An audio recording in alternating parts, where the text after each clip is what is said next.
Bueno, continuamos con esta transmisión desde el Hotel Rajendra de la ciudad de Puerto Madryn, donde estamos viviendo esta asamblea anual de ADEPA, que lleva adelante muchas charlas, muchas capacitaciones y también, como decíamos, bueno, prestigiosas personas, en este caso académicos, que vienen a hablar un poco sobre la actualidad y también, bueno, guiarnos un poquito cómo estamos. Vamos a contar un poquito, bueno, Fabián Calle, mucho gusto. Encantado, mucho gusto. Mucho gusto. Bueno, Fabián, contanos un poco porque vamos a hablar de la bipolaridad, vamos a hablar justamente de este contexto mundial. Contanos un poquito, el nombre es un poquito largo de la charla, ¿no? Sí, que se va a dar. Pedí que no lo repitamos porque si no consumimos todo el noticiero. No, básicamente es la idea de cómo la Argentina tiende a mirarse el ombligo, digamos, piensa que somos el centro del mundo y a veces nos quedamos atrapados en nuestra microesfera, pero no somos un país que genera políticas en el mundo, sino que recibe políticas en el mundo. Entonces lo primero que hay que hacer es entender el mundo en que vivimos. Si fuéramos mucho más poderosos, hubiéramos hecho la cosa bien en los últimos 100 años, nosotros fijaríamos las reglas. Pero como lo hicimos muy mal, usualmente no fijan las reglas. Entonces, lo primero que tenemos que hacer es entenderlas y tratar de adaptarse lo mejor posible. Y la idea de la charla es entender un mundo donde ya Estados Unidos no es la única gran potencia, sigue siendo la principal, pero hay otra que se llama China, y Argentina tiene muchos intereses en llevarse bien con Estados Unidos, porque estamos en la misma área geográfica de ellos, afinidad cultural, afinidad democrática, pero a su vez tenemos un vínculo económico muy fuerte y creciente con China. Entonces la idea es hacer un equilibrio, la idea que tienen que tener los gobernantes, ¿no? De hacer un equilibrio entre esas dos necesidades. Entonces la idea de hoy es primero salir un poquito del debate elecciones municipales bonaerenses, digamos, ¿no? Que parece que... Y nacionales, ¿no? No, claro, esta idea de que todo pasa por ahí, lo demás no interesa. Entender que hay otras cosas que condicionan después la política nacional. Así que bueno, vamos a hacer ese intento, seguramente fallido, porque vamos a terminar hablando de Loma de Zamora, Berazategui, ¿no? Pero bueno, vamos a hacer el intento de salir un poquito del tupper. No creo que lo logremos, pero vamos a intentarlo. Fabián, en esto preguntarte, porque qué importante que es el contexto mundial en las economías de todos los países. Y en este caso uno piensa en inversiones, piensa lo que ocurre en la Argentina justamente con el dólar, y hay que entender un poquito de lo que pasa en el mundo para que ver también cómo aplica y cómo se refleja también en la economía de todos los individuos de la Argentina, ¿no? Bueno, la Argentina tiene la ambivalencia de mirarse el ombligo y pensar en el dólar, y el dólar no es nuestro, es americano. Entonces, primer contrasentido importante, te mirás el ombligo, pero necesitas plata ajena. Entonces, ya ahí arrancamos complicado. El segundo elemento es que la Argentina empieza a dejar de ser un país que es visto afuera como productor de alimentos y carne. Empieza a ser visto como de gas, de petróleo, estamos acá en Chubut, ¿no? Petróleo, gas, minerales, litio, cobre, uranio, ¿no? Acá en Chubut, que se ha superado esa especie de tara ecológica de limpios pero pobres, ¿no? Así poder ser limpio y rico, ¿no? Hay un montón de países que explotan minerales, Noruega, Suecia, y lo hacen muy bien. Esta idea de Argentina de no saquemos los minerales y mantengámonos pobres, ¿no? Creo que se ha superado esto, me parece. Entonces, la Argentina va a estar inserta en mercados estratégicos que le interesan tanto a Estados Unidos como a China, como a Europa. Entonces ya tenemos una gran oportunidad.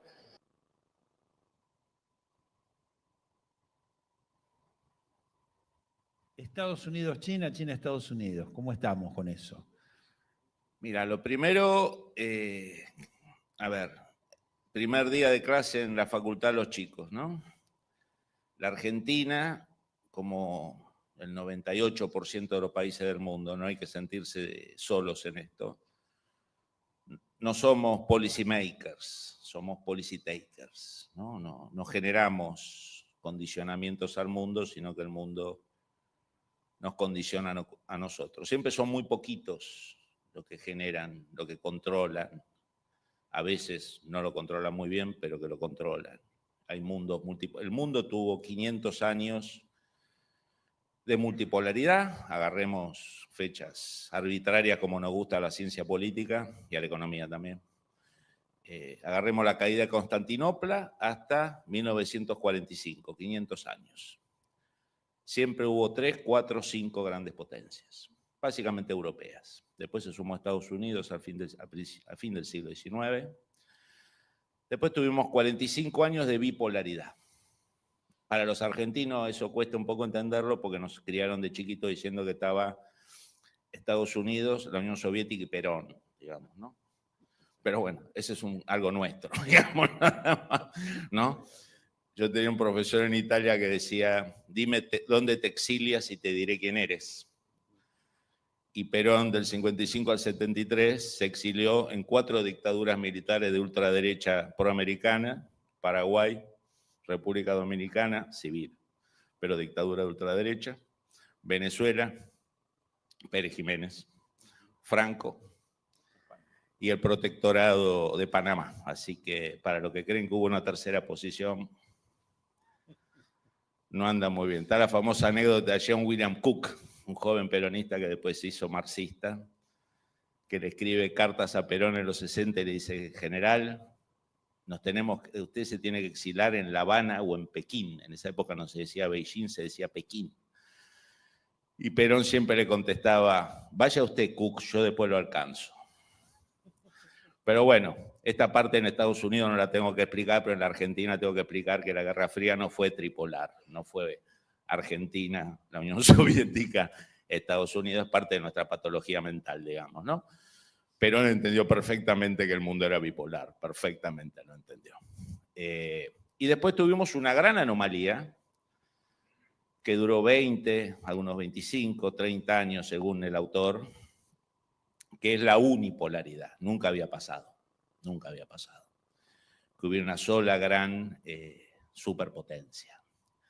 ¿Se acuerdan los 90 ustedes, no? ¿Se acuerdan algún actor contestatario contra Estados Unidos, se acuerdan? En la Argentina, excepto los trotskistas, digamos, ¿no? Que bueno, el papá de Del Caño. ¿Se acuerdan algún actor político relevante antiamericano en los 90? No, ¿no? ¿Se acuerdan Néstor queriendo privatizar YPF? Cristina diciendo en el 2000 que el mejor candidato a presidente era Cavallo. ¿No? ¿Se acuerdan? Bueno, eso se llamaba unipolaridad. Lula 1 y Lula 2, buenito, respetando el plan económico de Cardoso, todos prolijos. La izquierda chilena prolija, la Argentina prolija.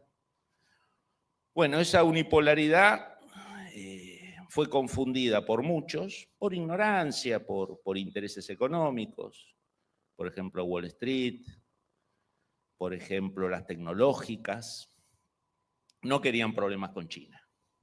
Eran grandes negocios, mucha plata. El ser humano se maneja con 2 fuerzas, avaricia y miedo. Y los estados también, porque los estados no son otra cosa que la encarnación nuestra. Y durante la era unipolar, mucha gente en Estados Unidos, el actor unipolar, básicamente el mundo financiero y el mundo tecnológico, le ganó la avaricia. Entonces, cuando profesores míos en Estados Unidos, realistas, decían, che, mirá que China está creciendo 10, 11, 12%, eso va a ir a presupuesto de defensa, va a ir a mejorar su tecnología totalitaria de control social. A estos grandes profesores míos los trataban de dinosaurios, de que no habían entendido que la historia había terminado, que todo el mundo quería ser democrático, capitalista, vivir muchos años, que no había más nacionalismo, que no había más religiones, que los 8.000 millones de habitantes tenían como único objetivo imitarnos a nosotros. Bueno, eso no es así, nunca fue así. Pero bueno, fue un buen relato, donde hubo equivocaciones, donde hubo economicismo, donde hubo avaricia, y Estados Unidos, en la segunda mitad de la década del siglo XXI, especialmente Trump 1, que es muy transaccional y ve las cosas de manera muy pragmática. A veces las expresa muy mal, pero tiene un buen diagnóstico. Después cuando la expresa a veces le mete medio la pata. Él entendió claramente que China no era un socio, que era un enemigo. Pero en el primer mandato no pudo hacer nada porque, bueno, no tenía mayorías en el Senado, en el Congreso el Partido Republicano no le respondía, el Estado profundo americano no le respondía. En este segundo mandato él está empoderado, Está empoderado en el partido, está empoderado en el Congreso, en la Corte Suprema. El Estado profundo, que lo atacó profundamente en el primer mandato, acusándolo delirantemente de ser agente ruso, hoy lo apoya. Y él tenía el diagnóstico, ya hace bastante, de que el mundo era bipolar. Y esto empezó a hacer carne en muchos otros actores.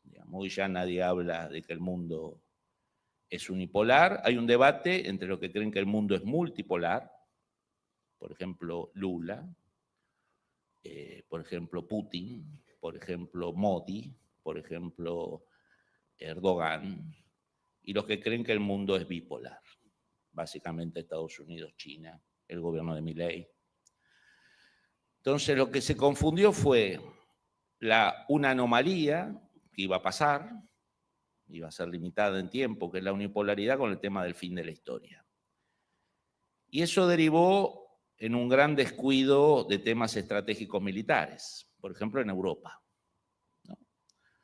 En Europa, Angela Merkel redujo el presupuesto de defensa alemán a 1%, de hecho quebró la capacidad operativa de Alemania. Cerró las centrales nucleares, porque necesitaba los votos del Partido Verde para gobernar. Entonces, el reemplazo de la energía nuclear fue comprarle gas a Putin y financiar el rearme ruso, porque el gas ruso era barato y ayudaba a reemplazar las centrales nucleares. Yo en el 2002 estaba estudiando en Alemania, en el Marshall Center. Vino un funcionario de Merkel a mostrarnos todos los gasoductos con Rusia. Y yo le pregunté modestamente, porque cuando uno habla con un funcionario alemán y uno viene de Argentina, uno parte de la idea que él es mucho más inteligente que uno, digamos, ¿no? Que a veces es un prejuicio. Le dije si la invasión rusa del 2008 a Georgia no era un antecedente que algo podía pasar en Europa.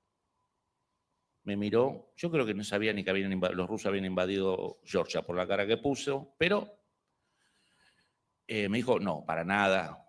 ¿Qué puede pasar en Europa? Le dije, mire, puede pasar una guerra.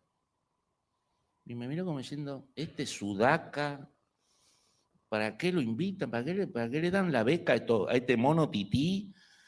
Lo traen al primer mundo a hablar estupideces. Las guerras son cosas del pasado. Quizá 2 años después, en el 14, cuando Putin entra a Crimea y a Donbass, habrá dicho, bueno, es un mono tití. A ver, a lo mejor tiene razón el mono tití.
¿no? Entonces vos escuchás a von der Leyen dándole consejos a Trump que sea duro con Rusia, ¿no?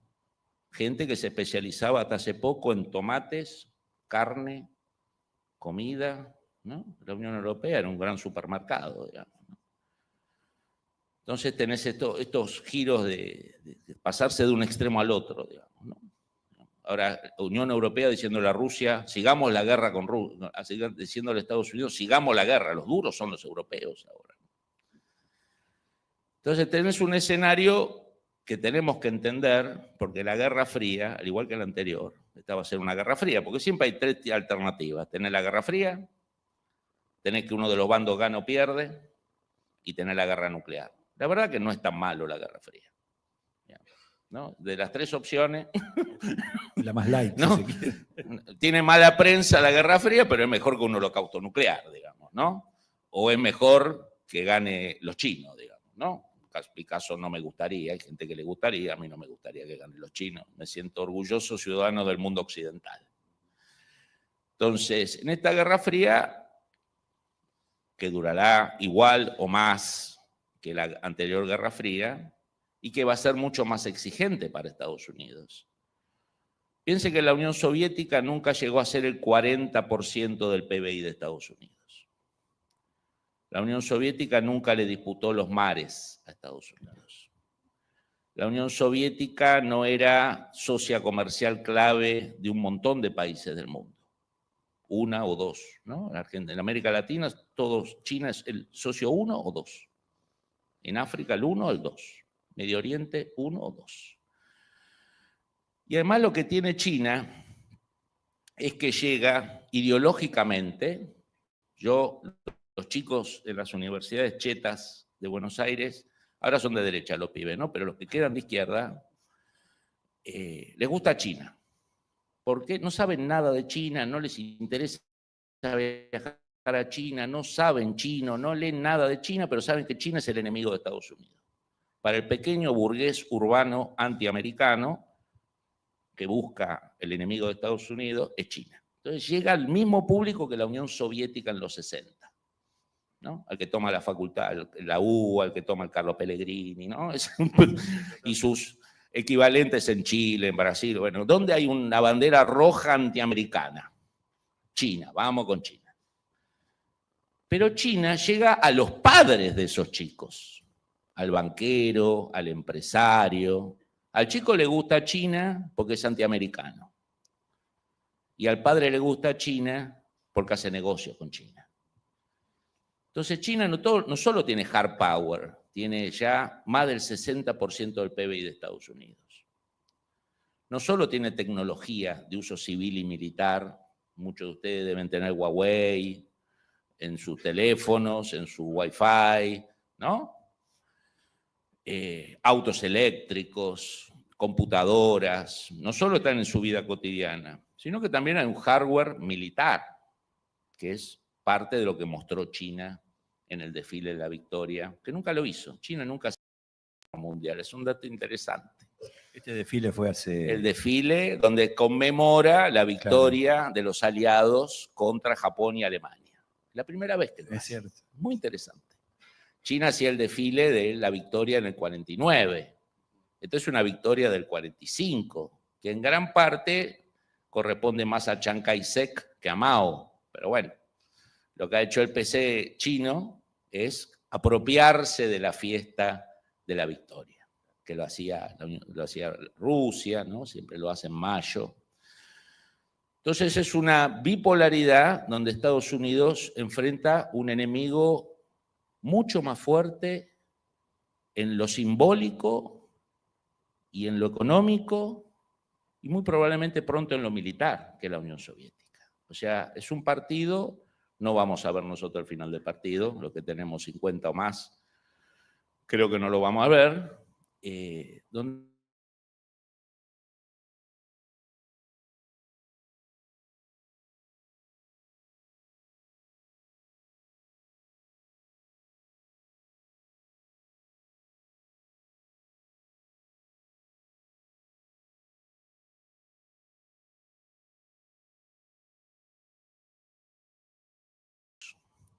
a Brasil, tema del Lula 3, un Lula 3 muy diferente al Lula 1 y Lula 2, por motivos que dan para desarrollar en un seminario. Tenemos que entender que ya el free lunch para ser antiamericano y que te salga gratis, se acabó. O sea, el próximo presidente argentino que haga el circo de Mar del Plata 2005, le rompen la cabeza. El próximo gobierno argentino, o argentino cualquiera, que haga Alicate 2011 en Ezeiza, cortándole la valija de claves al Pentágono, le rompen la cabeza. Se te idea de, bueno, como me dijo un funcionario americano en el 2011 después de Timerman, los kirchneristas son un pequeño grano de sal en el zapato. ¿No? ¿Por qué? Porque Estados Unidos se sentía seguro, unipolaridad, estamos solos. Bueno, hoy Estados Unidos se siente en competencia estratégica y cada cosa la procesa en esos términos. El acercamiento de Putin, el acercamiento de Trump a Putin está en esa clave. Alejar lo máximo que podamos a Rusia de China. No podemos regalarle el petróleo, el gas, los minerales rusos a China, con el agregado que China sabe que durante varias décadas tiene una gran debilidad. La gran debilidad es que depende mucho de materias primas estratégicas, minerales, petróleo, gas, comida, pero no controla los mares, no tiene todavía el poder naval. Entonces vos dependés del mar para tu progreso, pero el mar te lo controla tu rival. Porque la globalización, he escuchado mucho en abril cuando Trump puso los aranceles de Economist, Wall Street Journal, que están seteados con la unipolaridad economicista, y ahí quedaron, que se acababa el mundo, que las bolsas colapsaban, que el dólar desaparecía. No sé si han visto los indicadores. ¿Colapsó el dólar? ¿Se derrumbaron las bolsas? Parece que no. Parece que no, ¿no? Pero bueno, para The Economist sí. Era el fin del mundo. Si pones aranceles y afectás la foto de la década de los 90, esto muere. La globalización es el control militar de los mares. ¿Qué hubiera sido de Adam Smith sin la Royal Navy? O sea, la globalización no es por la obra de Adam Smith. Es porque la Royal Navy permitió la libre circulación, cuando a Gran Bretaña le interesaba la libre circulación, si no la cerraba, de los mares. Entonces vos tenés el control de los mares, teorías económicas liberales, funcionan. A partir del 45, el que controla los mares y la globalización es Estados Unidos. 96% de las mercaderías de todo este mundo globalizado van por mar. Por más que Moyano tenga muchos camiones, el 96% sigue yendo por mar. El 90% de todos los datos de nuestro teléfono, de nuestras computadoras, pasan por cables subacuáticos. Cuando pensamos en tecnología, miramos al cielo nosotros, ¿no? Buscamos satélites, Elon Musk. Tenemos que mirar abajo el agua. El 90% de los datos pasa por cables subacuáticos. O sea, el que controla el mar controla la globalización. Y Estados Unidos no tiene ninguna intención de acabar con la globalización. Porque The Economist cree que globalización es yo te compro naranja, vos me mandás manzana. Ese es un elemento secundario. La globalización tiene un sentido geopolítico, no económico comercial. Entonces, la globalización está. Y la diferencia que tenemos ahora es que China está dispuesta a disputarle el control del mar. China está en un plan de rearme naval como no se ha visto en la historia. Parte de muy atrás. Estados Unidos tiene 11 portaaviones nucleares de batalla, China no tiene ninguno. China tiene 2 submarinos, 2 portaaviones convencionales. Uno muy malo, otro regular y el tercero parece bastante bueno, ¿no? Entonces, ¿cuál es la importancia de alejar a Rusia de China? Después podemos bajar al hemisferio, si querés, y a la Argentina. que Rusia es un abastecedor de todo lo que necesita China a bajo precio, porque China le dice a los rusos, bueno, yo te compro el gas que ya no le vendés a los alemanes, pero con 40% de descuento. Yo te vendo el petróleo que no podés vender por las sanciones económicas a Japón, a Estados Unidos, a Europa, pero con 40% de descuento. Yo te vendo todo, pero haceme descuento. Que si vos no controlás los mares por varias décadas más, en caso de conflicto, el abastecimiento por tierra es fundamental. Entonces, el rol de Rusia como proveedor de materia prima china es fundamental. Uno, porque es negocio, es barato. Y dos, porque si se pudre la relación geopolítica entre Estados Unidos y China, a una crisis, hay un torniquete en el mar. Y China no está en condiciones de abrir ese torniquete todavía, ¿no? Entonces, vos lo que tenés ahí, toda esta crítica que hay de por qué por qué Trump se acerca a Putin, es lo que hay que hacer. Quizás el estilo de Trump, que lo aplauda a Putin cuando baja por la escalera, bueno, todas esas cosas del show off. Trump es un personaje que no hay que tomarlo literalmente, hay que tomarlo seriamente. O sea, mientras la prensa mundial siga pensando que Trump es un payaso, no va a entender nada. Te dirá, no, este es un loquito, y bueno, tuvo un gobierno y después no vuelve más. Bueno, volvió. Volvió. No es político, dice. Volvió. ¿No? Porque Trump lo que entendió, siendo un demócrata de Nueva York millonario, es que había un segmento de Estados Unidos inmenso,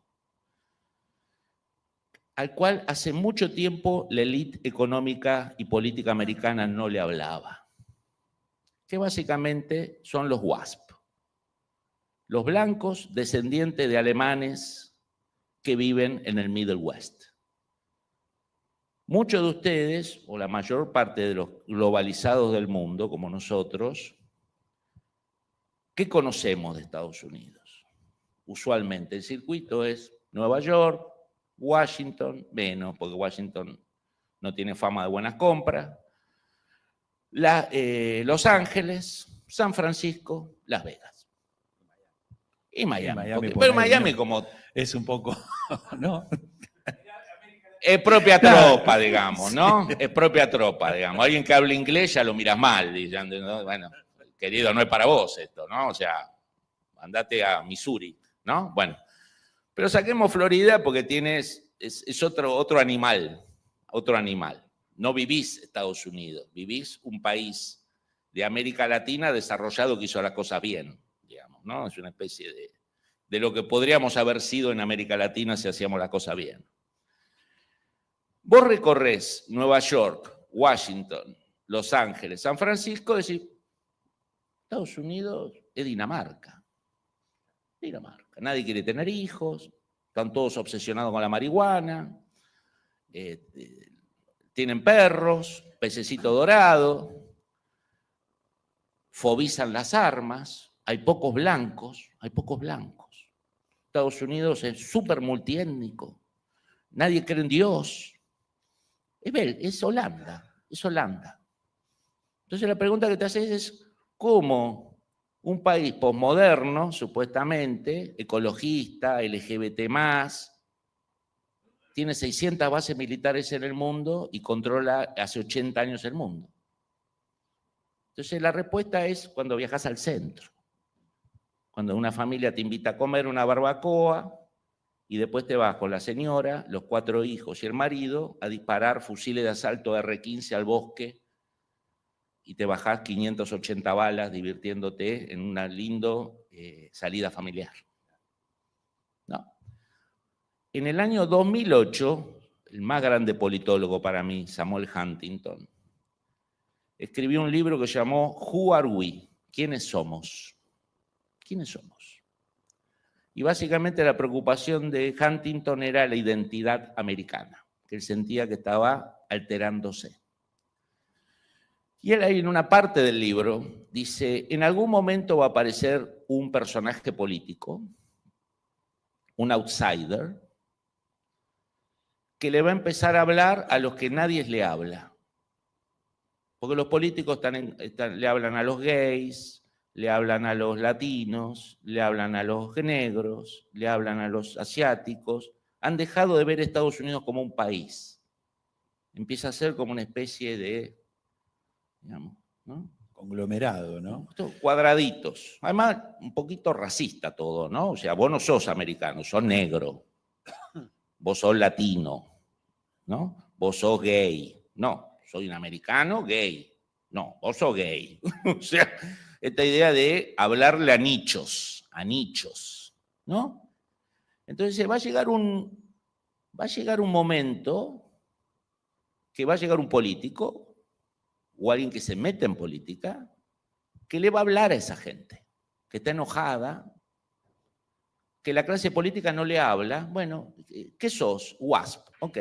WASP, heterosexual, casado, con hijos. Listo, ya está. No, vos no necesitas nada. Sos afortunado, sos, como le dicen mis hijas, hegemónico, porque sos blanco. Entonces, hiciste cosas terribles. Esclavizaste al mundo, mataste negros, ¿no? Como mis alumnos. La esclavitud empezó para mis alumnos en las universidades. Los padres pagan $2.000, ¿no? $3.000 por mes. Mis alumnos creen que la esclavitud empezó con Colón. 1492. Entonces siempre la pregunta le digo, che, ¿cómo se hizo la pirámide de Egipto? ¿Estaba la Wocra ahí? ¿Estaba Gerardo Martínez? ¿Había vacaciones enero, febrero? No, junio, julio, porque hace calor en Egipto, ¿no? Entonces el gremio le decía, no, mira, Ramsés, cortamos acá porque, viste, 50 grados levantando piedra. No. O los mayas. ¿Habría paritarias ahí? Estaría ATE, la CGT, la CTA, ¿no? O en África, ¿no? Esta idea de este wokismo, en nuestro caso versión bananera, digamos, ¿no? Que es como decía el libro famoso de Lenin, Izquierdismo, enfermedad infantil del comunismo, ¿no? Un libro maravilloso de Lenin. Cuando vos lo lees son los woks, ¿no? Lo que Lenin termina diciendo en el libro, idiotas útiles. Los tenemos que usar y después los fusilamos, digamos. Fusilamos primero a los monárquicos y después fusilamos a los idiotas útiles. Pero usémoslo, digamos, ¿no? Léanlo el libro, es el mejor libro de Lenin. Izquierdismo, enfermedad infantil del comunismo. Son los woke de hoy. Exactos, te lo ves de cuerpo entero. Entonces, se va a llevar puesto, dice, va a haber alguien que le va a decir, che, vos heterosexual, blanco, con familia, que pagás impuestos y vas a la guerra. Yo te voy a hablar a vos también. No voy a dejar de hablar a los demás, pero te voy a empezar a hablar a vos también. Me dice, cuando aparezca alguien así, se va a llevar puesto a la oligarquía política republicana y a la oligarquía política demócrata. 8 años después, Trump se presenta a las primarias republicanas, todo el mundo partía de la idea que perdía, porque estaba Jeb Bush, el hijo inteligente de Bush, ¿no? Con el anterior se aplica la famosa premisa de Jacobo Timerman, ¿no? Jacobo tenía una frase muy linda que decía, la inteligencia salta una generación, digamos, ¿no? Que se aplica a George W. Jeff no, Jeff era el que él quería candidato. Y este outsider le gana a Jeb Bush. Y después le gana a la virgen vestal de la oligarquía política americana, lo que está bien, el New York Times, el Washington Post, CNN, LGBT+, la vaca sagrada de todo lo que está bien, excepto el matrimonio, que es Hillary Clinton, ¿no? Y le gana también. Entonces, ahí la desorientación es total. ¿Cuál es la explicación? Es un agente ruso. Es un agente ruso. No puede haber una forma. Yo soy muy amigo de un hijo de un senador muy poderoso demócrata, fue compañero mío en Estados Unidos. En público hace de idiota, pero en privado no. Eso es importante, que es una buena condición de un político. Y yo en el 17 le decía, digo, lo que ustedes están diciendo de que Putin elija al presidente de Estados Unidos es de una gravedad. Porque lo que están diciendo es, mira, 14 agencias de inteligencia de Estados Unidos, $1 trillón de gasto de defensa, 25% del PBI mundial no sirve de nada. La KGB con Facebook nos metió al presidente. Avísame, como pro-occidental, pro-americano, pido perdón, rompo la visa americana, me voy a Moscú y pido perdón, ¿no? Y él me miraba como diciendo, no, pero nosotros lo usamos en la pelea chiquita interna. Le digo, pero ustedes no son Argentina, no son Chile, no son Brasil, ustedes son un imperio, que un sector del imperio, los demócratas, le dicen al mundo que los rusos se los llevaron puestos, que le eligen un presidente. Y se quedó diciendo, la verdad que no estamos un poquito pasados rosca. Pues sí, puede ser, ¿no? Entonces, ¿a dónde voy con esto?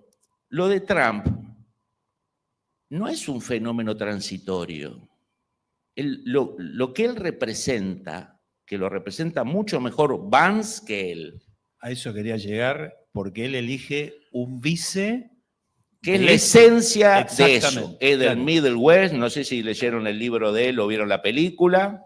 Es la historia de una familia WASP, olvidada, con una ciudad desindustrializada, que nadie ayuda, con alcoholismo, con droga, con falta de estado de bienestar.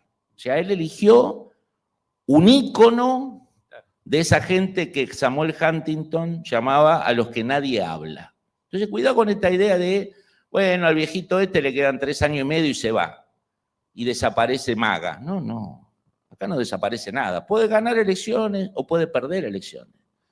Pero la movida ideológica, conservadora popular, y por eso hace tan buena sintonía con Milei. Milei no es liberal en lo político. Milei es la más cruda reencarnación de una vieja tradición argentina que es el conservadurismo popular. Nadie grita, ningún anarcoliberal grita Dios, patria, familia. Ningún anarcoliberal se emociona a subirse a un tanque TAM y agarrar la ametralladora.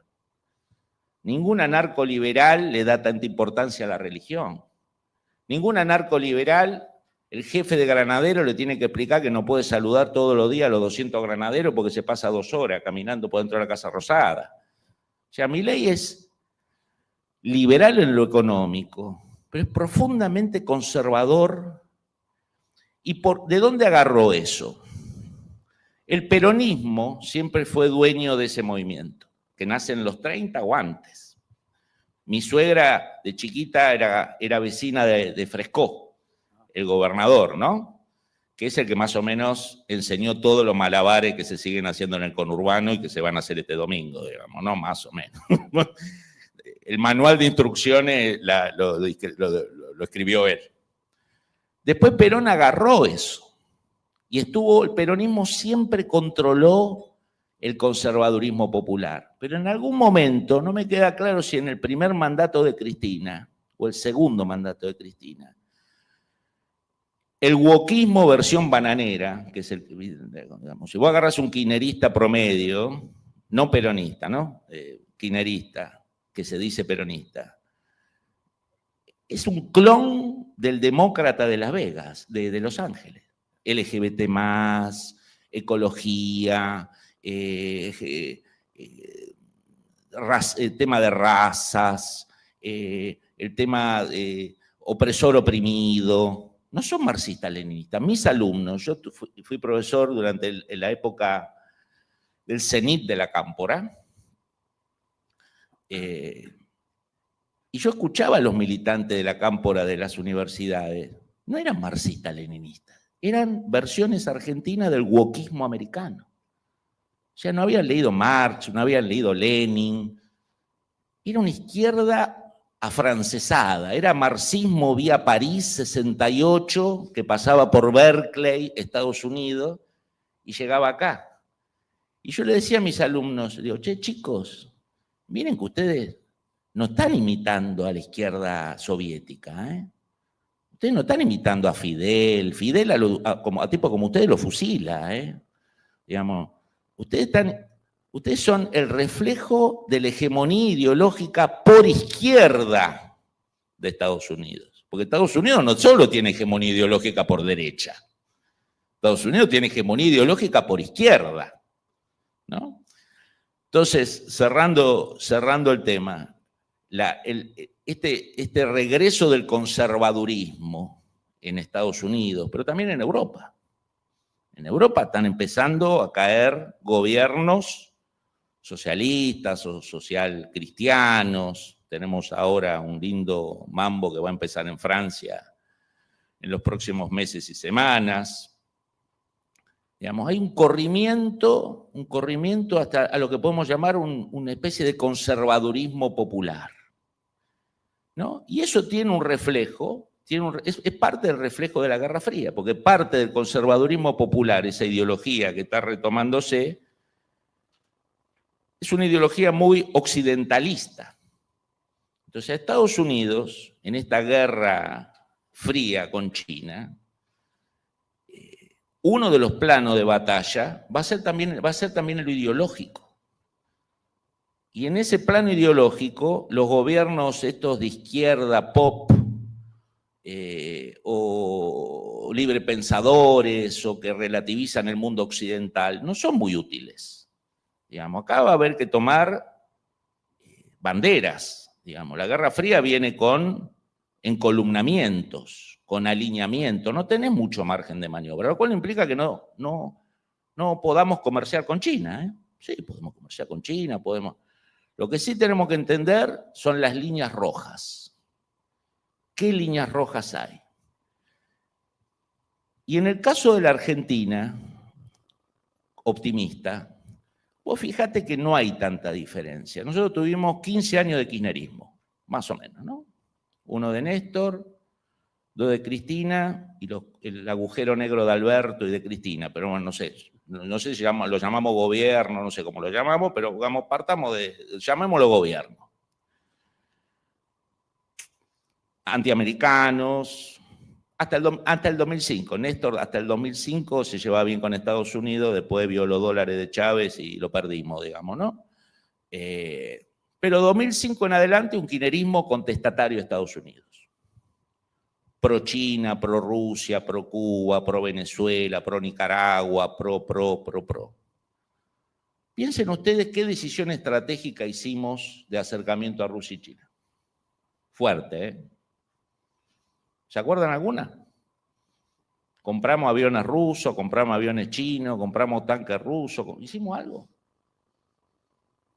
¿Recuerdan algo? Dejamos de usar el dólar. ¿Se acuerdan algo de eso? Nada. O sea, entonces, hay una base para ser optimista en la Argentina, porque tenés un sector muy prooccidental y muy proamericano, Milei representa eso. El kirchnerismo es una especie de occidentalismo catatónico. O sea, está en Occidente quieto para que no no hace gesto de Estados Unidos, porque si no se enoja Palermo Sojo, digamos, ¿no? Ahora le llaman Palermo Sputnik, ¿no? Pero tampoco cruza líneas rojas. Central nuclear con China, no se hace. Puerto chino en Tierra del Fuego, no se hace. Compra del avión de combate chino JF-17. Durante 12 años el kirchnerismo fue y vino de Argentina a China, de Argentina a Pakistán, a ver el avión. Los chinos ya no entendían nada. Decían, ¿otra vez? No, vamos a ver, hay un nuevo modelo. Y sí, pasaron 12 años, digamos, ¿no? O sea, y nadie compró nada. Vehículos blindados Norinco, vamos, volvemos, no se compra nada. Llegó Milei, compró el F-16, pumba, afuera los chinos del avión, compró los Stryker, fuera los Norinco. O sea, no tenemos un sector en la Argentina que tenga los pantalones puestos para ser antiamericano. Entonces, yo pongo el puerto en Tierra del Fuego chino y me la banco. ¿Qué me vas a hacer? Se levanta el teléfono de Estados Unidos, ok, no hacemos el puerto. No compramos JF-17, no compramos los blindados. Entonces digo, hay más consenso de lo que pensamos. Tenemos un occidentalismo con tambor y orquesta, pero el otro sector tampoco se anima a ser antioccidental. Se queda quietito en el medio para que no lo vean, ¿no? Pendulando. Pero digo, ahí hay una... Estamos relativamente en buenas condiciones para esta nueva etapa, donde Estados Unidos ve al hemisferio como siempre lo vio cada vez que hay amenaza. Síntesis. Hay un muy buen libro de Payne, ¿no? Un académico americano, en el año 97, dice: Estados Unidos, desde fin del siglo XIX, cuando le gana la guerra a España, controla las colonias españolas, Cuba, Puerto Rico, Filipinas, Guam, hace el Canal de Panamá, y pasa a ser un cuarto del PBI mundial, principio del siglo XX. Estados Unidos ve a la región como una zona segura, no hay desafío. Hay gobiernos que lo insultan, hay gobiernos que no les gustan más, pero nadie desafía militarmente a Estados Unidos. Nadie tiene el poder para desafiarlo. Entonces, Payne dice, América Latina es una zona dada. Estados Unidos hace bureaucratic politics. El Pentágono hace una cosa, el Departamento de Estado hace otra, porque no hay amenaza. Dice, eso cambia, dice Payne, cuando aparece una amenaza externa, cuando un actor externo se mete en la región. Por ejemplo, la Alemania nazi en los 30, en la Argentina y en Brasil. Es básicamente en el sur de Brasil, donde está la población alemana. Y ahí, dice, Estados Unidos pasa de bureaucratic politics a grand strategy. Todos los cañones apuntan para el mismo lado. Empezando por el presidente americano, Roosevelt. Roosevelt viene a Buenos Aires, va a Brasil, se hace amigo de Justo, se hace amigo de Ortiz, se hace amigo de Getúlio Vargas. Hay una anécdota hermosa de una gran empresa eléctrica americana en la década del 30, reunión en la Secretaría en el Departamento de Estado, y este empresario le cuenta al secretario de Estado todas sus inversiones en el mundo. Y el secretario de Estado de Roosevelt le dice, lo felicito, muy bueno, y los quiero felicitar por la nueva planta que van a abrir en Buenos Aires.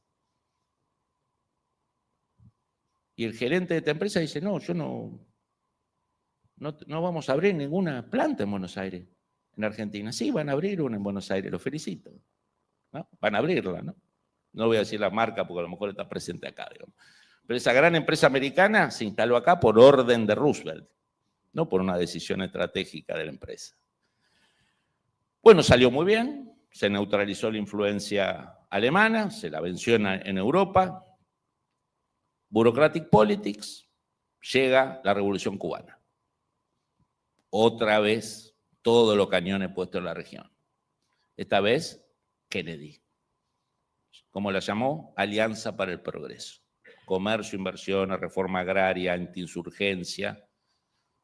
Salió bien, se neutralizó el comunismo en los 60, 70, principios de los 80, bureaucratic politics. Y después hubo un largo descuido, porque no había amenaza, Estados Unidos se sentía seguro, y además Estados Unidos se sentía seguro en el mundo, porque era unipolar, en una doble seguridad. Se sentía en el hemisferio seguro y se sentía en el mundo seguro.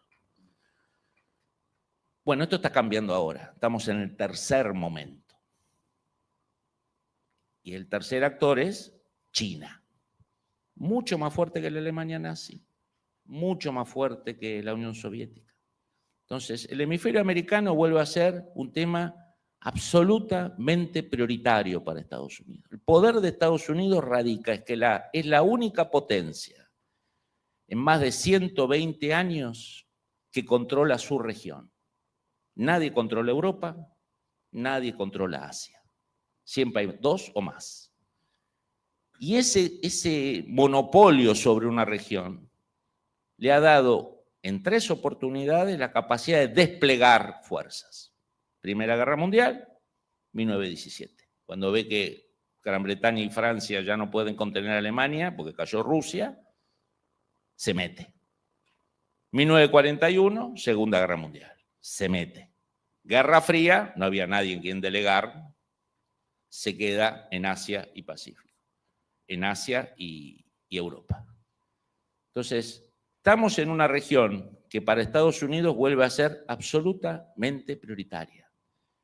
Con el agregado, y dejamos si querés abierto a preguntas tuyas o del público, que la administración Trump tiene una gran anomalía histórica, que es que tiene 12 funcionarios de primer nivel, empezando el más famoso Rubio, después está Waltz, que ahora es el embajador en Naciones Unidas, pero hay la jefa de gabinete de Trump y 10 más, que hablan español, que son de la Florida y que hace décadas viajan a la región y conocen las costillas de cada dirigente importante de la región. Antes no ocurría. Olvídate, vos le decías a Blinken Sergio Massa, decías, ¿quién es Sergio Massa? Digamos, ¿no? Tenía que, che, traerme Sergio, ¿qué es? Una galletita, ¿qué es Sergio Massa? ¿No? Vos a Rubio le decís Sergio Massa y le sale los files de la cabeza, viste, tuvo con Menem, tuvo con este, lo vi en el 2001, 2003, 2012. Digo, es un gobierno que tiene un conocimiento capilar de la región. Por eso llegó Rubio a los 3 días que hizo. Cristina Kirchner, significativamente corrupta, y él, el hijo y debido. Chao, pum, afuera, visa y todo. Truca. Porque lo venía proponiendo él cuando era senador. Brasil. No, porque Brasil, Irán, nos vamos a acercar a los chinos. Ok, listo. Ley Maginsky para Moraes, seguramente pronto ley Maginsky Estados Unidos para varios miembros de la Corte Suprema de Estados Unidos. Porque Rubio no solo es el secretario de Estado, es el secretario de Estado y el consejero nacional de seguridad. Desde la época de Kissinger que no hay eso. Entonces tenés 12, 13 personas que tienen un conocimiento capilar de lo que pasa en la región. ¿Se entiende? Dejamos abierto. Bueno, abrimos a preguntas. Yo te quería preguntar, favor, en esto que estabas contando respecto a la administración Trump con América Latina, el vínculo del gobierno argentino. ¿Es muy formal, va en lo gestual o hay medidas claras? Mira, en abril grupos empresarios muy importantes me invitaron a un retiro. Mi esposa dice que retiro espiritual y yo somos incompatibles, pero eso es una infamia de ella. A un retiro espiritual en la semana previa al acuerdo, al supuesto acuerdo que se iba a hacer o no con el FMI. Gente muy importante, gente de mucha plata. Y yo fui educado mal, fui educado con la idea que si tenés mucha plata, estás muy bien informado y sos inteligente. Me pusieron ese prejuicio de chico, ¿no? Y todavía me queda alguna inercia. Una semana charlando con esta gente, una de ellos dueño del banco donde yo tengo mi tarjeta, ¿no? Y me decían así, no va a haber acuerdo con el FMI. No va a haber acuerdo porque la línea técnica del FMI son muy exigentes y hay un 3,1 que no cierra, 3,2. Entonces yo decía, che, mirá que el FMI lo creó Estados Unidos, es una agencia de Estados Unidos. O sea, cuando el FMI, lo técnico pesa cuando a Estados Unidos no le interesa. Si le interesa a Estados Unidos, levanta el teléfono y el FMI se acabó la línea técnica. No, eso no siempre es así, Fabián, yo conozco el FMI, el Banco Mundial. Bueno, digo, mira, me parece que va a haber acuerdo. Y va a ser muy generoso el acuerdo. No, porque vos lo ves de un punto de vista geopolítico, pero no, la Argentina no existe, Milei no existe, nosotros no existimos, la Patagonia no existe mi banco, no existe nada. Ok, bueno. Mirá que viene el secretario de Tesoro. No, el secretario de Tesoro va a suspender el viaje, muy probablemente suspende el viaje. Y si viene, no viene para hacer nada. ¿Te parece que el secretario del Tesoro, con el mundo en llamas por los aranceles, va a gastar 28 horas de su tiempo para no hacer nada? No, porque es simbólico. Digo, bueno, este señor tiene 1.000 millones, 1.300 millones, 1.800 millones, 1.900 millones, acá hay 10.000 millones, deben tener razón ellos. Entonces dije, mira, vamos a hacer una cosa, vamos a apostar almuerzos. Si tenés razón vos, te pago un almuerzo. Vamos a la Recoba, Y si tengo razón yo, que va a haber acuerdo, que va a ser generoso, y que el secretario del Tesoro viene acá y dijo, chicos, si no les alcanza la plata del FMI, yo tengo, Bueno, ya consumí 3 almuerzos, me quedan 7. Digo, ¿a dónde voy con esto? Primero que todo, que nuestro círculo rojo tiene una falta de lectura del mundo increíble, increíble. ¿No? Tan tildado con los 90, ¿no? Que todo es comercio, todo inversión, todos actores no estatales, que los estados no pesan mucho. Segundo, el pánico que no esté el peronismo. Esta idea que como que se sienten desamparados, ¿no? O sea, ¿no? Como me dijo un empresario, el peronismo la maneja.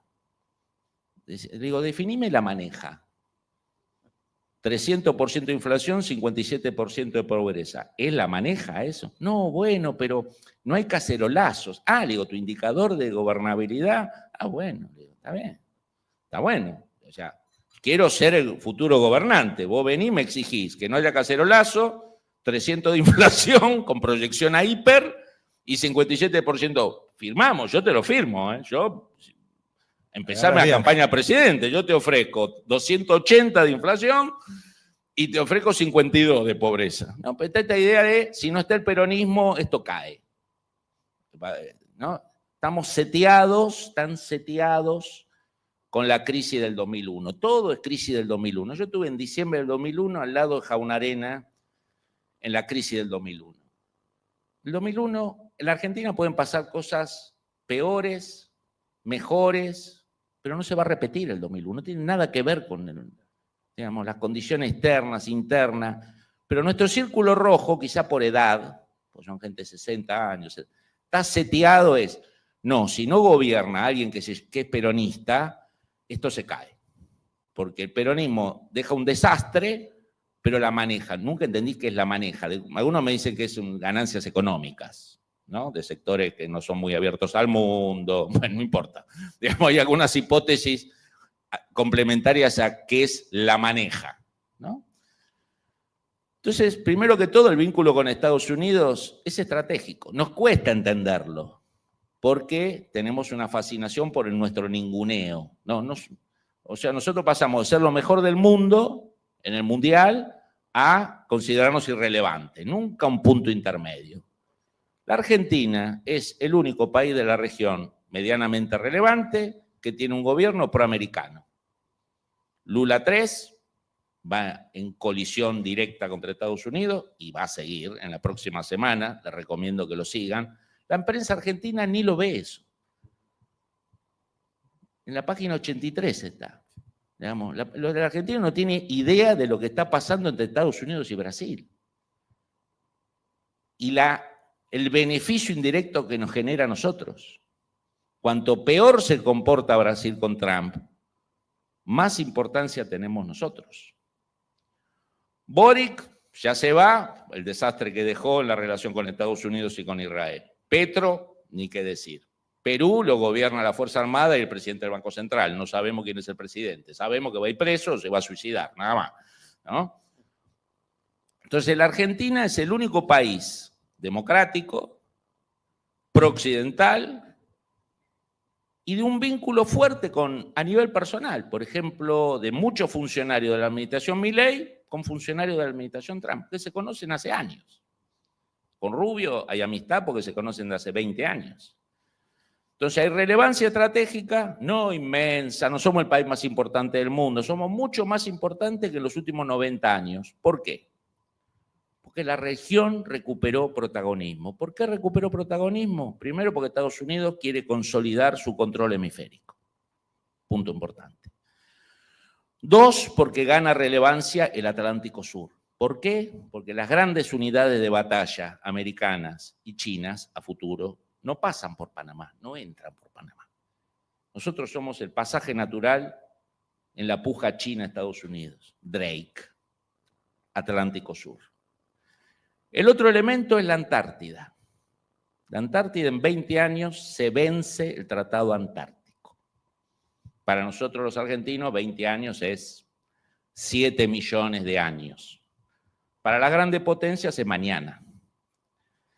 Y el Tratado Antártico muy probablemente no se va a renovar. Y nosotros, que en el fondo somos humanos, pero somos equivalentes a las langostas, no vamos a dejar de depredar el último sector del mundo que nos queda. Depredar. ¿Qué más nos queda depredar? Y en la Antártida hay minerales, hay petróleo, hay gas, hay minerales raros. Y va a haber dos grandes potencias que se van a disputar la Antártida. Todos los triangulitos que nos enseñaron en el colegio, ¿se acuerdan? Triangulito chileno, triangulito, bueno, bullshit. No va a ser nuestro. Pero sí, Estados Unidos necesita hubs de proyección. O se lo dan los chilenos o se lo damos nosotros. O los ingleses en Malvinas, pero no alcanza con Malvinas. Entonces hay un aumento de la importancia geopolítica general del hemisferio y particularmente de Atlántico Sur y Antártida. Y el último punto, que nuestro círculo rojo tampoco lo ve, es que en Estados Unidos y en Europa, cuando hablas de la Argentina, nos miran como productor de gas, petróleo, minerales, tierras raras e inteligencia artificial. Nosotros seguimos pensando en la soja y en la carne. Yo hablaba la vez pasada con 4 embajadores de la Unión Europea. Me dice, Fabián, ¿sabe por qué se va a firmar el acuerdo ahora sí, Unión Europea-Mercosur? Primero porque la Unión Europea empezó a pensar en términos geopolíticos. Volvemos a lo anterior. Ya dejamos el tema de la vida por los campesinos franceses. Vamos a tratar de cuidarlo, pero bueno, pasaron cosas, digamos, ¿no? Y segundo, porque ustedes no se dan cuenta, porque no están mirando la evolución de la matriz de exportaciones energéticas de la Argentina. Ustedes en 3, 4 años van a vender más energía que alimentos. Ustedes ni se dan cuenta todavía, siguen debatiendo. Minerales, usted tiene la misma cordillera que Chile. Chile por año saca $60.000 millones de cobre, vive del cobre. Nosotros no sacamos nada.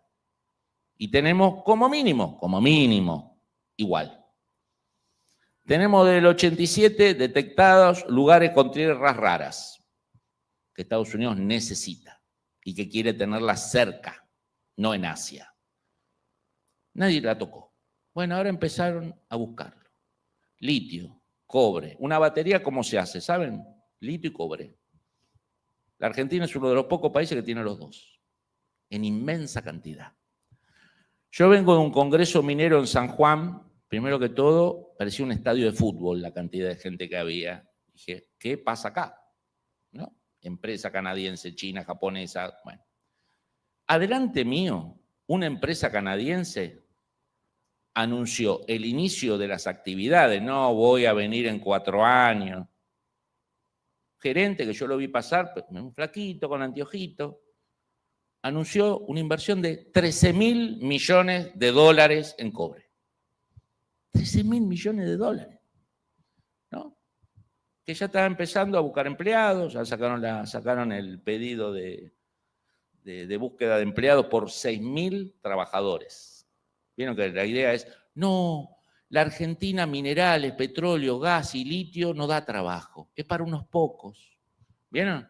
Lo importante es la pyme, que haga un tornillo o remeras caras para vender Ese es el futuro de la Argentina, competir con remeras con Vietnam, digamos, ¿no? Esa es la industria que queremos, un galpón en Lugano, eso es no, litio, cobre, inteligencia artificial es para unos pocos. O sea, esa mina son poquitos, son 6.000, ¿no? Ahí viene el just in time. Dejamos abierto ahí si hay alguna pregunta. Sí. Nos quedan 10 minutos, me dicen acá. Bueno, a ver, preguntas. Vamos a ver, allá tenemos un micrófono. Muy bien. Hola Fabián, muchas gracias, muy clara tu exposición. Te voy a hacer 2 preguntas breves, pero al precio de una. No, por un lado mencionaste el valor estratégico de América Latina. Hay en este momento un conflicto en ciernes con la flota de Estados Unidos en el Caribe, apuntando a Venezuela, país que ha tenido relaciones con Rusia y con China, o que tiene, pero Estados Unidos no está mirando, por lo menos hasta ahora con el mismo énfasis, a Nicaragua, un país donde la relación con China es mucho más fuerte, más, una presencia en toda Centroamérica, pero en Nicaragua específicamente. Y lo otro, para ligarlo a la realidad argentina, dijiste que a Trump no hay que tomarlo literalmente, seriamente. Te pregunto si esa misma frase se la aplicarías a Javier Milei y qué pasaría en todo caso con esa promesa del secretario del Tesoro de ayudar a Argentina en caso de que el domingo haya una derrota significativa del gobierno nacional o que el 26 de octubre haya o una derrota o un triunfo no tan claro del gobierno libertario. Empiezo por lo que más nos gusta, que es la Argentina siempre, ¿no? La pasión argentina. Mira, yo creo que a veces se pierde la perspectiva, ¿no? Estamos hablando de Milei como si fuera un político que tiene un partido atrás, sindicatos, diputados, senadores, y que es lógico que gane la provincia de Buenos Aires. Es lógico. Bueno, Milei hace 3 años era panelista. No tenía partido. Llegó con 30 diputados y 7 senadores. Y hoy estamos debatiendo si es un buen resultado un empate técnico en provincia. ¿Eso habla de la debilidad de Milei o de la debilidad del peronismo? Porque Milei es Milei, es él, es el jefe. Del otro lado, el domingo que tenemos, intendentes. ¿Son solidarios los intendentes entre sí?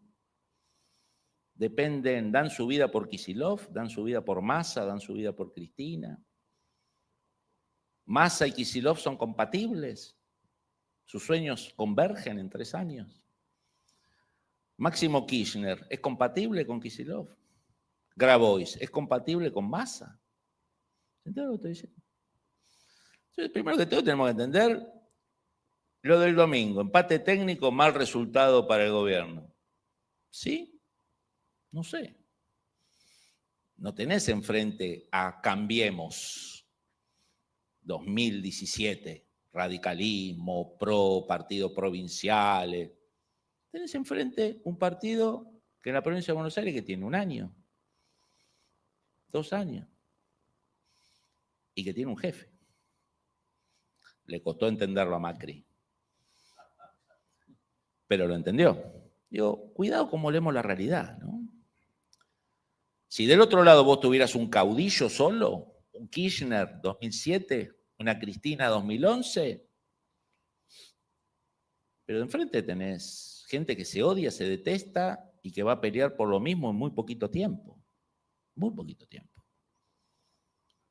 Entonces, adelante tenés un melting pot. Y del otro lado tenés un tipo que es, por más que sorprenda, un tipo que se transformó en jefe de un espacio político. Y el jefe es él. Entonces, veamos cómo leemos esa realidad el domingo, ¿no? Obviamente si pierde por 40 puntos, 30 puntos, 15 puntos, 10 puntos, es una calamidad. Ahora, ¿cuántas veces alguien le empató la provincia de Buenos Aires al peronismo unificado, por más que sea artificialmente y odiándose entre sí? Yo creo que sinceramente hay sectores en poco tiempo que van a preferir que le vaya mejor a Milei que a Kicillof. Máximo Kirchner, no me cabe la menor duda. Entonces, y en octubre, bueno, octubre sería otra cosa, pues ya es lo nacional. Pero se da cuenta que este panelista gane por poco la elección nacional. Saque 40 puntos, 39, 41. Ningún presidente de medio término sacó más de eso en esa elección. Alfonsín sacó 42, 41 puntos, 85, ¿se acuerdan? Plan Austral, Euforia. Menem sacaba eso. Kirchner la perdía, ¿no? 2009. Entonces, me parece que hay que salir un poquito del exitismo. Y influye, ¿sabes que influye mucho el síndrome 2001? Se llama el círculo rojo argentino, aún el que no hace negocio con el peronismo, con industria protegida, con todo lo que sabe hacer el peronismo, con subsidio, con recontrasubsidio. Los que no lo hacen por interés económico están seteados en esta idea de la Argentina solo la puede gobernar el peronismo. El gobierno de Macri se pasaron ¿cuánto tiempo pensando que caía? Yo recibía todos los meses el helicóptero, el ruido del helicóptero. 2015, 2016, 2017, 2018, 2019. Y Macri terminó el gobierno. Se fue a su casa, millonario, jugó al bridge, entregó la banda. Vino el peronismo, que da gobernabilidad, peronismo unificado, 2019. ¿Cómo lo viste vos? ¿Bien? ¿Cómo lo viste, Alberto? ¿A Cristina? ¿A Massa? ¿La manejaron? ¿Cómo te fue si no tenías negocios? Si eras un asalariado, por ejemplo. Si eras pobre. Entonces tenemos que empezar a reconceptualizar la maneja. ¿A qué llamamos la maneja? Para mi época la maneja es baja inflación, alto crecimiento, baja pobreza, política exterior inteligente. Eso es la maneja. Menem la maneja. Kirchner 2003-2007 la manejó. Después del 2011 la llamamos la maneja. 70% de los chicos de menores de 18 años bajo la línea de la pobreza. ¿Qué llamamos la maneja? Si no tenés un interés pecuniario directo, digo, estoy hablando de la ad honorem, digamos, ¿no? Del analista ad honorem, ¿no? Pero tenemos ese virus. Voy a lo rápido, lo de Venezuela. Hace mucho que Estados Unidos no mataba en América Latina. Mucho. Es un cambio. Se boleteó 11 bandiditos en el bote, pero es un mensaje. Hace mucho que no apretaba el gatillo Estados Unidos. Estados Unidos, como recuerda Huntington, siempre pone la pistola sobre la mesa. Los europeos te ponen un capuchino en la mesa. Estados Unidos te pone la pistola en la mesa. No, vos no lo ves eso en Nueva York, en Los Ángeles. Pero Estados Unidos, el Estados Unidos imperial te pone la pistola en la mesa. Y mató 11 tipos, ese es un mensaje. El despliegue naval es muy chico para una invasión y es muy grande para una operación antinarcóticos.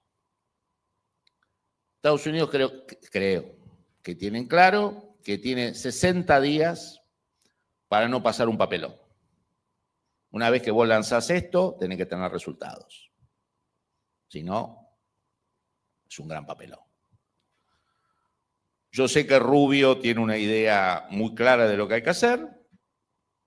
Hay una disputa dentro del gobierno, hay un sector de la administración Trump que quiere hacer negocios con Venezuela, de ir comiéndose a Venezuela mediante negocios, o sea, que los corruptos pro-chinos y pro-rusos pasen a ser corruptos pro-americanos. Hay un debate adentro, con base en Florida.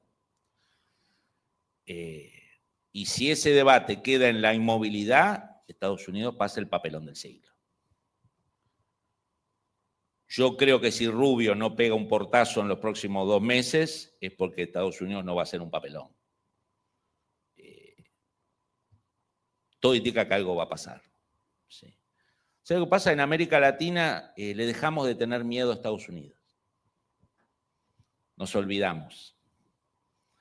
Y creo que Estados Unidos, por la presencia china y por varias cosas más, le va a recordar a América Latina que hay que tenerle miedo.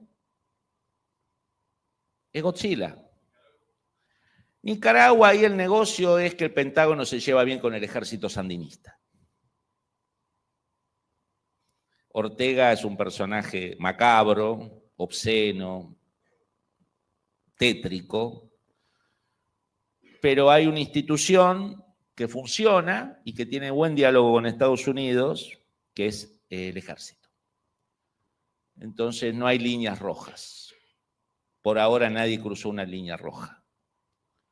Si ese vínculo con el ejército sandinista se rompe, bueno, ahí va a haber un problema. Por eso, viste que no se habla de Nicaragua, ¿viste? Bien, ¿otra pregunta? Sí, allá. ¿Estamos con tiempo? ¿Alguna última pregunta? Muy bien, muchas gracias. Ah, y allá, bien. Bueno. Me la hacemos en el café. ¿Las dos? ¿Cómo va? Debe estar al tanto seguramente de esta nueva movida, este movimiento que están generando los gobernadores del interior para transformar, como en la provincia de Santa Fe, el escenario de polarización en un escenario de tercios, que en Santa Fe está funcionando. Las últimas elecciones intermedias se dividieron el electorado, es decir, la mitad del electorado, porque votó el 50%, en tres. El movimiento más votado fue el peronismo, unificado, como decimos. Después Puyaro, y después la Libertad Avanza con otros movimientos como la Granate, más de derecha. Dicho esto, quería preguntarte cuál es tu opinión de este lanzamiento que están haciendo los gobernadores de Santa Fe, Córdoba, con Yarlora a la cabeza, Corrientes, Jujuy, Chubut y Santa Cruz por ahora, para poder despejar esta situación en la Argentina y crear un escenario de tercios. Una vez más, ¿no? ¿Se acuerdan cuánto? Podemos hacer un pizarrón con todos los intentos, ¿se acuerdan? El diálogo era Schiaretti, Pichetto, Massa, Scioli, ¿no? 2018. Yeah. Son acuerdos complicados. Para la legislativa pueden andar. Pero después hay un premio mayor. Acordate que en la política argentina todo quiere ser presidente, ¿no? Nada, nadie que... Digamos, siempre pupi, arriba. Es difícil. Es difícil. Yo creo que como instrumento de negociación de coparticipación está bien. Creo que no se respetaron ciertos acuerdos, que era abrirle listas al gobernador aliado, se le abrió listas adentro de la provincia, por lo que me dicen. No se respetó eso. Y a los gobernadores, que son señores feudales, que le abras lista interna implica que el acuerdo, yo creo que va a depender de varios puntos. Va a depender de la fortaleza del gobierno nacional, de cómo pasa la elección de octubre.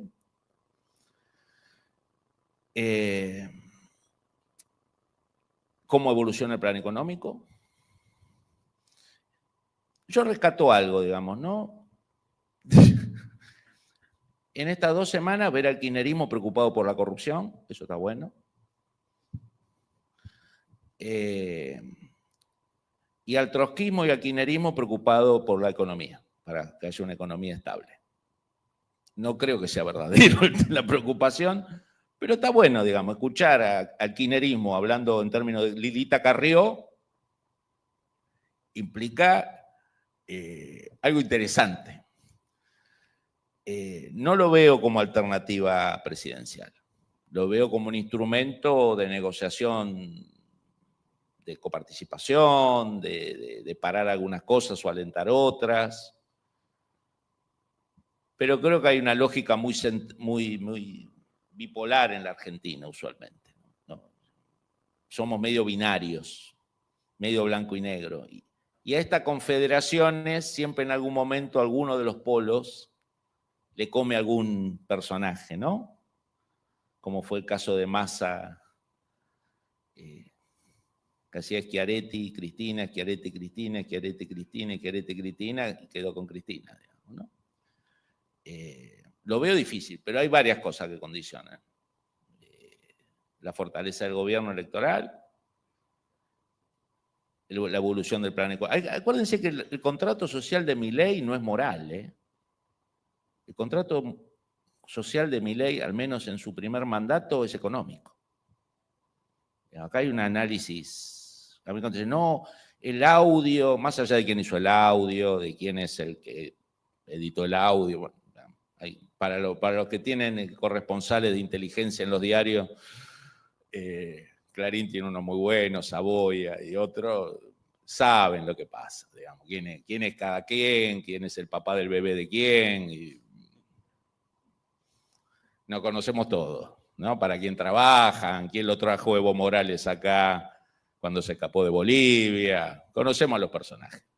El dato interesante es que son personajes que ya no son de la interna de inteligencia argentina nada más. Son gente de inteligencia de afuera. Este es otro nivel. Estamos subiendo de nivel. Ya estamos en serie Netflix, ¿no? Ya estamos en categorías altas. Pero más allá de eso, que se lo dejo en manos de los corresponsales de inteligencia de cada diario, que les puede dar un paneo muy, muy detallado, el contrato social de Milei no es moral, es económico. No es,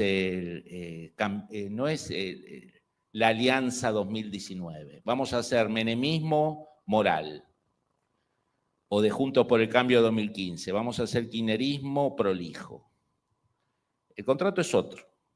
El fracaso de Milei se mide todos los días en las góndolas, ¿no? Y este es otro tema importante, con esto cierro. Para los que sueñan con incendios fundacionales, o los bomberos piromaníacos, como le decíamos en el 2001 con Jaun Arena, hay que tener mucho cuidado cuando vos desestabilizás un país, porque tenés que estar muy seguro de después poder estabilizarlo. Nosotros en el 2001, junio, agosto del 2001, gente muy importante del peronismo, decía, che, Fabi, esto termina en diciembre, ¿eh? Es una charla institucional en la Argentina, digamos, ¿no? Che, vamos a hacer un golpe de Estado en diciembre. Bueno, senador, suerte, gracias. Pero no te preocupes, Fabi, que vos, Jaun Arena, también conceptuado. Gracias, senador, muy amable, ¿no? Es una charla que no está en los manuales de ciencia política, digamos, ¿no? Muy bien. Ahora llegó el 18 de diciembre, era euforia. 19 de diciembre, algunas llamadas.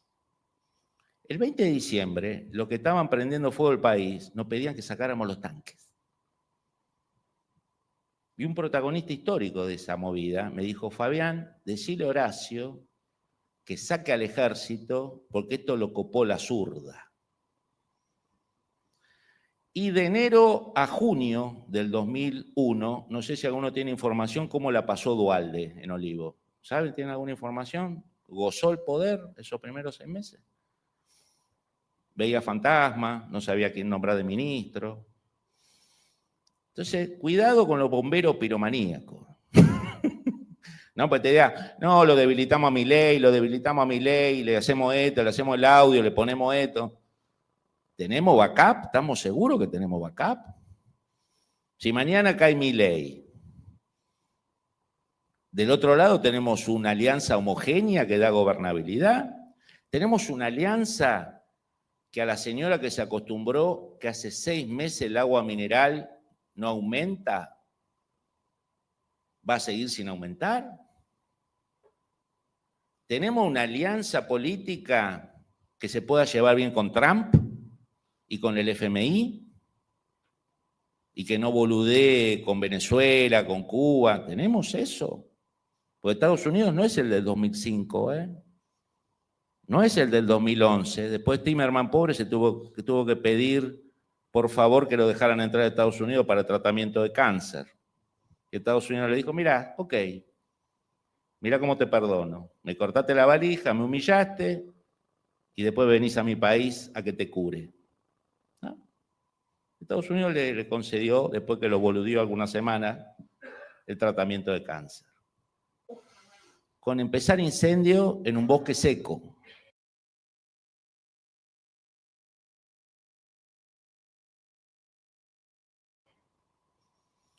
Y entender muy bien lo que cambió en el mundo. Miren el caso de Brasil. Al juez Moraes le aplicaron la misma norma financiera que a los miembros de Al Qaeda. Son muertos financieros de por vida.